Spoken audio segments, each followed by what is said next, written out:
The Green Eyed Bandits, Funk Lord, Word Up in full effect. And I'm running things here on Rap City, Word Up.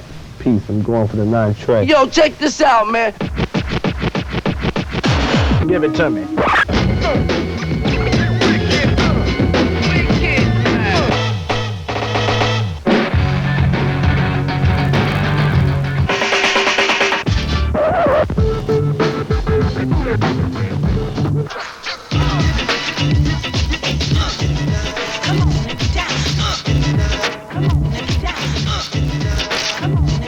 87, and I still been making hits, and it's going on 94, and I'm still doing the same thing, you know what I'm saying? So like, it's only me and Dr. Dre, I can say that that's in my category like that, as far as longevity is concerned, as a rapper that been here so long and still continuously keep doing it. So I'm happy for that. Get it hot, the kid from up the block was in your boom box. From the boom down to my house on the rap round. So make way down the road. Said you wanna get in mine, prime time. You got me illin', so hit me with her, now bring it back. Once that one's cracked, damn it's been 5 years. Kids are still on my Bozak. Talking P, clocking P when I'm rocking P. You don't Paris Smith, the way you're rocking me. You just don't wanna be, you wanna be me. Self-fulfilling, it's so good, just the Dutch tree. No time to battle, I'll F that. Push a maximum level, to smell the smoke from my mic black. I'm out of here, you to the hardcore. Bringing the hook fast cut like a chain tool. I was having problems with it because my whole group, participation in the group was, I really slacked as far as business was concerned. It wasn't benefiting me, and I wasn't getting my just due at all. And it was causing major problems. And nobody in the other posses ever spoke out. Doc never spoke out, Soul never spoke out. And he was getting it the most. He was getting jerked the most out of everybody. No, yeah, he's on death row now. Oh, he's on death row. Yeah. So now it's like, you know, after that, I mean, I think that people ask me the question, like, yo, they don't understand, you know, why EPMD break up? Nobody wanted it to happen. Just like nobody wanted the Cosby show to go off. Yeah. Nobody wanted God to break up. Nobody wanted Ice Cube to leave NWA. Yeah. But the good thing is this must come to an end. We don't know when it's going to happen, but it just happens like that. Do you speak to... No, I haven't spoke to him in about 9 months. Yeah. Yeah. So you both are just on to your own... Yeah. I'm happy this way anyway. As long as I'm happy this way, even if I didn't sell no records, I still found myself, and I still was able to control my destiny. My destiny wasn't in my hands with the group. He controlled everything, and I trusted him to control it. So I mean, it wasn't like I didn't tell him to do it. I did tell him, you know, from back then, and it was already programmed in me. But then I had to wake up, like, yo, wake up. You know what I'm saying? You know what I'm saying? Your whole life, you ain't gonna know nothing because you trusted somebody, so you ain't learning the business, you ain't learning about the taxes or nothing. You ain't learning nothing. You learn about money, about how to manage nothing. You ain't gonna never know it. So I had to wake up.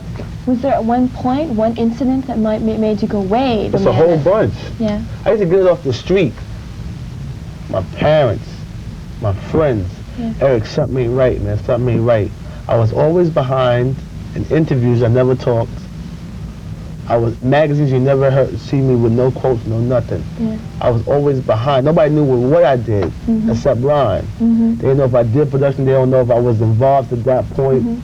For them part, I was just the guy that was in the group. I was just stupid. I didn't know nothing, and I was just like this there. They had no idea until the Redman LP came out, and that was just showed everything right there, and that's what showed that, you know, oh my God, yo, Erick Sermon, because I had no light. I never talked. I never did. This is my first time talking because I'm solo. I don't have a partner for, hey, okay, you talk for me. I can't, I gotta do it myself now. Shaquille O'Neal album is 700,000, and I really hooked that up real good. Even though that, you won't look at Shaquille as being, you know, a rapper, but he do got skills.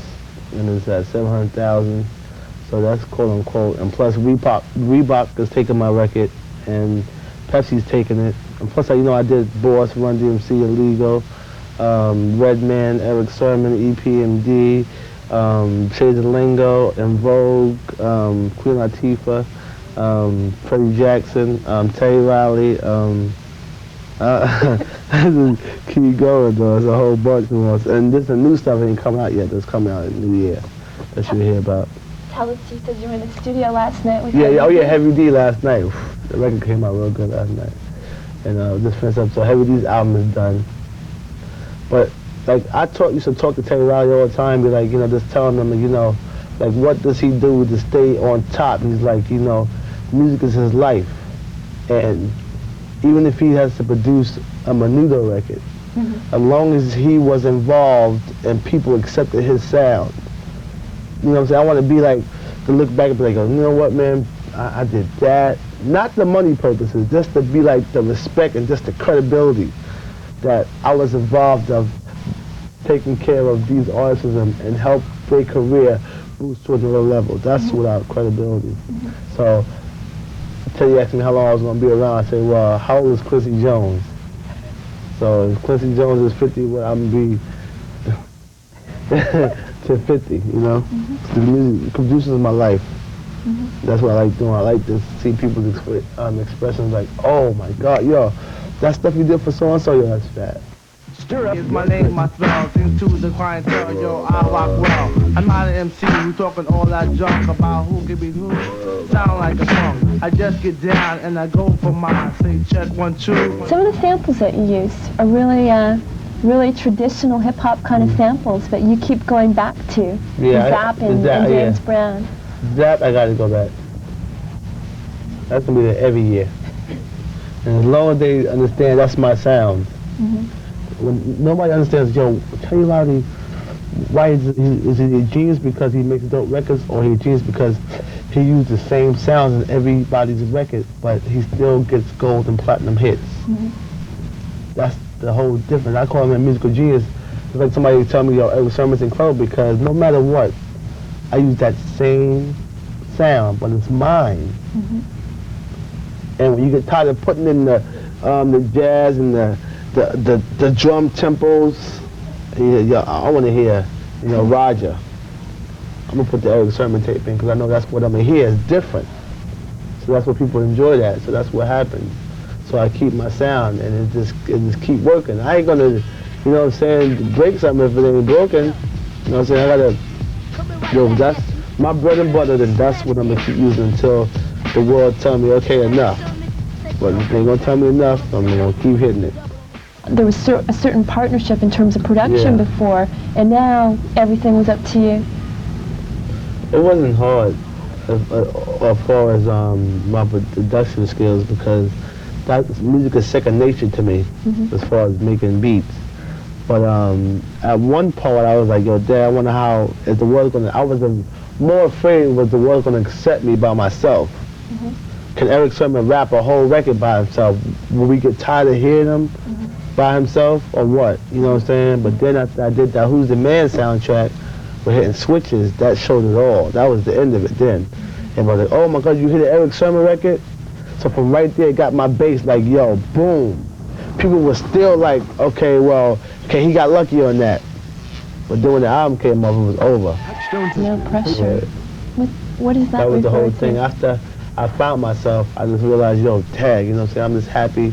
I understand that, yo, I can learn this stuff, the business, and I can learn how to control and manage my own money and control my own career. And I would notice that, I was happy, and I was just, you know, I was happy making my music happily. So I was writing my rhymes happily, and everything was coming like that. I mean, there was no pressure whatsoever. I wasn't home like, yo, I gotta get a record. It was just coming, and coming, and coming, and coming, and coming. Next thing you know, I had 15 records. And I was like, yo, press it. No pressure at all. So, but it's definitely out of control, this whole rap thing, because it's not even a rap, it turned into a fad now. As far as how we gotta look. Do we have to have boots? Do we have to have Timberlands? Do we have to wear black? Do we have to have hardcore gear on? So when the fad came in, R&B took it. Every rapper that came in took it. I must carry a gun, I must smoke a blunt, I must do that. This is what's got to be in. That's not from here. That's a fad. And that's not what rap is, what hip-hop is. That's a fad running. We changed the whole era of hip-hop to a fad. Because if we want to be hardcore, we must scream. We must have the grill on. We must, you know what I'm saying? That's not the way it is. And I'm glad that Tupac changing it. I'm glad that Domino's changing it. I'm glad Snoop Doggy Dogg is changing it. I'm glad I'm here to be real with mine. And I'm glad that Q's still keeping it real. Heavy D knew obviously he gonna bring his thing back to real. And I hope people that from the old school bring it back. And that's what it's gonna be. You see what's coming back. All the old school stuff is coming back. Cause that's just the true rap and the true music. Forget all that fast stuff. The true people, when the big dogs is coming back into effect and showing what this is what rap really is. And everybody's gonna understand that next year they should be worried about if they're gonna be around. I'm telling you, it's all about longevity.